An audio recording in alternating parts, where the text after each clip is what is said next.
What's up everyone and welcome back to the MMA Zone. Today, let's get started with Reinier the Ritter fires back at Paulo Costa. Following UFC Abu Dhabi, Paulo Costa had some surprising words for RDR following his win. And before we continue, make sure to leave a like on the video to help support the channel. We recently reported Costa going on X and saying things like, "I thought Dricus was most weird fight style in UFC, but the Ritter is doing everything to compete with him head to head. With all due respect, I would knock out the Ritter 3 times, which round?" All that said, congrats for your win today, despite bad fight. And then Costa made some weird comments. Recently, RDR posted a tweet showing off him getting his hand raised while writing, "I hope you enjoyed the show." Paulo Costa responded to this tweet and said, "Nah, congratulations anyway." Well, now RDR has fired back at Paulo, calling him out to a date in November, and also threw shots at him by comparing the two's records, writing, "You got your first win in 3 years, I got my first decision in 4 years, and you talk. Actions speak louder than words, so meet me in November, MSG. Don't sit out for another year." If Paulo Costa and Reinier the Ritter fight in November at MSG, who do you think would win? Let us know in the comments below. Nate Diaz calls out Max Holloway. Last night, former UFC fighter Nate Diaz called out Max Holloway for wearing his BMF belt. Nate went on X and said the following while posting an image of Max Holloway with the BMF. "This guy cool, but he keeps wearing my belt." Nate's recently been hinting towards coming back and fighting for the BMF belt. Even during UFC 318, Nate was on X and said things like, "This fight's for my belt." So clearly, Nate wants to fight for the BMF title. Are you interested in seeing Max Holloway versus Nate Diaz for the BMF? Let us know in the comments below. Khamzat sends a warning to Dricus du Plessis. With less than a month to go until the two collide in the main event of UFC 319, Khamzat Chimaev is putting Dricus du Plessis on notice. During a recent promo video filmed by the UFC, Chimaev spoke about the bout, sending a warning to DDP. Feeling great. We're in LA. We're in training camp now, last camp for the fight. So coming for Chicago, everybody. See you guys there. While Chimaev is already in the United States training and getting acclimated to the US time change, DDP and his team are still putting the finishing touches on their training camp before making the journey to Chicago. Currently, fans seem to be backing Chimaev to get the job done, with the undefeated contender currently sitting as a -200 favorite on FanDuel and the champion sitting as a +154 underdog. Nassourdine Imavov and Caio Borralho go back and forth. Although Caio Borralho is getting ready to fight Nassourdine Imavov in September, the streaking contender has reportedly agreed to weigh in as the backup for the UFC 319 DDP vs Chimaev headliner. Given that Imavov is ranked #1 on UFC.com, he was quick to react to the news of Borralho winding up as the backup via social media, writing, "Backup? Caio Borralho good only to take my leftovers. You'll always come after. You'll always stay behind me. It's your destiny." Borralho then fired back, "The #1 contender? Okay, bro." He then followed it up, adding, "How a guy says a possibly title shot is a leftover. Are you okay, bro? Imavov delusional. Or he was just afraid to possibly fight Chimaev after he got his beat up when he trained together. I heard it was a floor mopping, like 10 submissions in 5 minutes. But Borralho didn't stop there. Is being a backup thankless? Thankless is watching the belt pass by and doing nothing. I accepted being a reserve because I'm ready to be a champion, not to be a face on the poster. I don't need a padded record or excuses for missing weight. If I'm there, it's because the UFC knows I can deliver. If it bothers you, it's because you know I'm a problem. Day 16 or day 6, just pick where the shock's gonna happen." He then ended his series of posts with one in French, writing, "How can France support a man who refuses to take risks and represent a nation from which he only benefits? He didn't want to take risks and didn't fight for you, and you continue to support him and feel represented by him? That's crazy." Considering UFC 319 is just 2.5 weeks before Borralho's fight with Imavov, it'll be interesting to see if the back-to-back weight cuts have an impact on his performance. Jiří Procházka not impressed with Khalil Rountree's performance. Khalil Rountree's lopsided win over Jamal Hill in Baku earned the former title contender an opportunity to fight Jiří Procházka for the #1 contender spot at 205. The way Procházka sees things, however, Rountree's win over Hill wasn't all that impressive, despite the fact that the judges scored the fight 50-45, 50-45, and 49-46 in his favor. During an appearance on the Ariel Helwani show on Monday, he weighed in ahead of their UFC 320 fight. Very careful performance, patient, and my opinion, I don't like that. I don't like that performance because he gave Jamal too much of chances to be back in the fight, to give him again the chance to win the fight or to do something, whatever, because he had many chances to finish him. As Procházka also revealed, he's also said to be the backup fighter for the Ankalaev versus Pereira rematch. If either of the two fighters in the main event wind up not being able to compete, Procházka will step in, with Rountree then likely ending up as the odd man out. Yeah, that's right. Okay, so you'll be the backup. Yeah. Okay. And so that was the deal with UFC. Yeah. Okay. With a big win over Rountree, Procházka will likely find himself next in line for a crack at the title. UFC referee receives backlash. On the UFC's Abu Dhabi card this past weekend, Steve Wynn dropped Muhammad Yahya a whopping 6 times. While the bout saw Wynn set a new UFC record for most knockdowns in a fight, many wondered why referee Jason Herzog didn't stop the fight sooner. During an appearance on the Ariel Helwani show on Monday, Wynn weighed in, defending Herzog while shedding some light on just how tough Yahya is. I think he's just doing his job. When I was fighting Muhammad, he was still conscious, as far as having his guard up. I was punching him, but he was still there. Even after the eye injury, Muhammad was telling me before I got my hand raised, he's like, I still wanted to fight, I still wanted to go. Props to him for having a heart. As Ariel Helwani pointed out, while Herzog is one of the best in the business, he should have stopped the fight sooner. And Yahya's corner deserves some blame for how much damage they allowed their fighter to take. I think Jason Herzog is one of the very best referees in the business, but that was awful refereeing. There's no reason for that fight to have continued. I thought that was horrific.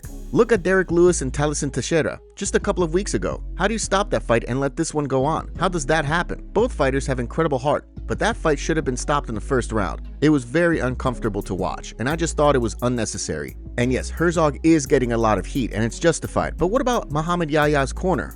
Why didn't they step in? Considering Wynn made it out of the fight relatively unscathed, hopefully we'll see him back inside the octagon soon. UFC updates. Ahead of this weekend's UFC Vegas 108 card on Saturday, Amir Albazi has been forced out of his main event fight with Tatsuro Taira. The UFC announced the news via UFC.com. Amir Albazi has been removed from his flyweight main event bout with Tatsuro Taira. Replacing Albazi in the new main event will be the undefeated Road to UFC flyweight tournament winner Young Sung Park, who looks to extend his 9-fight finishing streak. Shortly after, the promotion dropped a new poster for the card featuring Taira and Park. While the UFC was able to find a short-notice replacement opponent for Taira, Austin Bashi is still without an opponent after the withdrawal of Francis Marshall. Despite Fight Week being underway, Bashi took to Instagram in hopes of finding a short-notice opponent to fight this weekend. Fight Week is here. I currently do not have an opponent. They're trying to find me a replacement. That being said, all glory to God for another amazing fight camp. Thank you so much to my coaches, teammates for preparing and getting me ready. I'm ready for a war Saturday night, hopefully. Next up, we got a new addition to the UFC Vancouver card on October 18th with a rebooking of the Azamat Bikoev Jiří Belgarui fight, which was supposed to take place this weekend. Bikoev is heading into this bout in the midst of a 2-fight win streak that most recently saw him defeat Ryan Loder, while on the flip side, Belgarui will be looking to pick up a win in his UFC debut following a Contender Series victory in September of 2024. And last but not least, Dan Hooker has doubled down on his call-out of Arman Tsarukyan, indicating that he wants to fight the streaking contender on the November card at Madison Square Garden during an appearance on Submission Radio this week. I'm the only one that's gonna fight you, you dumb. That's the fight, bro. I'm the only one that's going to step up and fight the guy. Like, who else is going to fight the guy? I just like the sound of that New York card. As Hooker theorized, Ilia Topuria will probably fight Justin Gaethje, and Max Holloway will probably fight Charles Oliveira, leaving him and Tsarukyan to throw down. Ben Askren provides health update. After being released from the hospital and dropping some motivational words on fans and supporters via Instagram over the weekend, Ben Askren appears to be on the mend, showing fans a video of himself riding a seated stationary bike on Sunday and opening up on his hospitalization during an interview with Flow Wrestling on Monday. Despite that, as Askren revealed in an Instagram update on Monday afternoon, he's now back in the hospital battling an infection. Well, as you guys can probably tell, I'm not home anymore. Fortunately, I had my first checkup this morning. They didn't like the way the last chest tube worked. Thought it was infected. Put me on some antibiotics, and then had a few X-rays, and hopefully we get this solved fast. But right, Stockdale paradox. It wasn't always going to be smooth. It wasn't always going to be easy. It wasn't going to always be all the way up. So hopefully this is a small hiccup. Then I'm back home, getting stronger again. So, thought you guys appreciate that bit. Needless to say, as Askren continues to work his way back to 100%, the entire MMA community is behind him. Jon Jones receives huge offer. Dana White may not be keen on putting Jon Jones on the White House card. However, IBO bare knucklehead Al Siesta has another idea. During a recent IBO bare knuckle event where Jones was a guest of honor, Siesta offered Jones an opportunity to fight in the red square. Unfortunately, as Jones pointed out, he's contractually obligated to the UFC, and as the promotion has shown in the past, they're unwilling to co-promote an event. Listen, you know that card in White House. Are you participating? Are you doing I'd like to be. I'm working towards this. Listen to this. If that's not happening, I've got an alternative for you. Red Square. Would you like it to happen in the Red Square? I'm contractually obligated to the UFC for a very Okay, now, listen. If we agree with Dana White, listen, we'll bring you to the Red Square as an alternative to you. Nice. White House card, honestly. Nice. Dana, I'll speak to you, my friend. And we get someone like Fedor Emelianenko, 2 boxers. No. 2 all? No one wants to see Fedor and I fight. I don't want to fight Fedor. I absolutely love Fedor. He's been one of my big idols for a very long time. Are you the kind of guy, if you love the guy, you don't want to fight him? Yeah, it was the same thing with Anderson Silva. You know, these guys inspired me in my youth, and that'll never change. This man is a very, very nice guy. True legend, true fighter, and very good human being. Brother, thank you. At the event, Jones also reunited with former teammate Adlan Amagov, the former UFC and Strikeforce veteran who dropped him with a body kick in sparring years back. Jones joked that Amagov is the only man to have finished him, before the two had a playful moment inside the ring. Last night, there was a video of Jon Jones wrestling ALF reality boss Alfredo in Moscow. In the clip, Alfredo ended up taking down Jon Jones. Check this out. Pagnaly, go.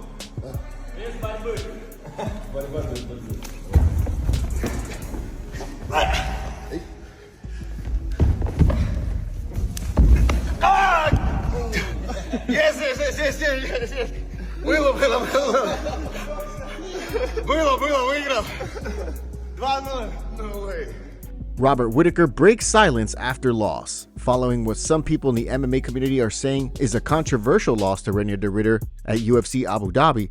Robert Whittaker has finally broken his silence on the fight. Whittaker made sure to let his fans know that this isn't the end for him, and he's disappointed but not disheartened. He also mentioned that he wants to fight on an Australian card next. As of right now, the only Australian card coming up is UFC Fight Night in Perth, which is happening on September 27th.